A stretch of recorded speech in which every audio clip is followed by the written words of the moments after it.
السلام علیکم ورحمۃ اللہ وبرکاتہ۔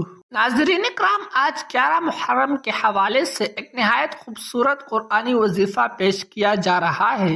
بہت سے لوگ بے روزگاری، تنگی رزق اور معاشی پریشانیوں کا سامنا کر رہے ہوتے ہیں۔ ایسے حالات میں مسلمان کو مایوس ہونے کے بجائے اللہ تعالیٰ کی رحمت پر بھروسہ رکھنا چاہیے، کیونکہ رزق دینے والا صرف اللہ تعالیٰ ہے اور وہی بندوں کے لیے آسانیاں پیدا فرماتا ہے۔ 11 محرم کے دن باوضو ہو کر سب سے پہلے 11 مرتبہ درود پاک پڑھے، اس کے بعد 100 مرتبہ استغفر اللہ و اتوب الیہ پڑھے۔ استغفار کے بارے میں علماء نے بیان کیا ہے کہ یہ رزق میں برکت، دل کے سکون اور مشکلات میں آسانی کا ذریعہ بنتا ہے۔ انشاءاللہ اللہ تعالی اپنے فضل سے رزق کے دروازے کھول دے گا۔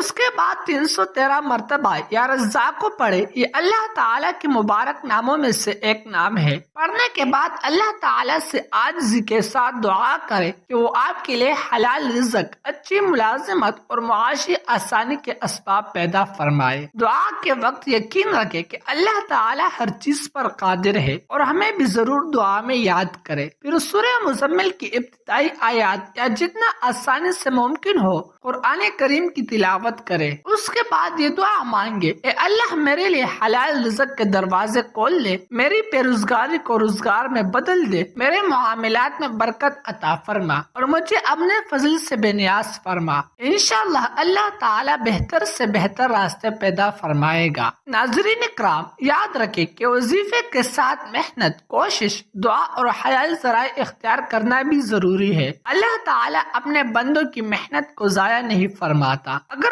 آپ کو ایسے مزید اسلامی وظائف، دعائیں، رزق اور کامیابی کے قرآنی اعمال پسند ہے تو ہمارے چینل کو سبسکرائب کریں، ویڈیو کو لائک کریں، کمنٹ میں آمین لکھیں اور اپنے دوستوں کے ساتھ ضرور شیئر کریں اور ہمیں اپنے دعاؤں میں ضرور یاد کریں۔ جزاکم اللہ خیرہ۔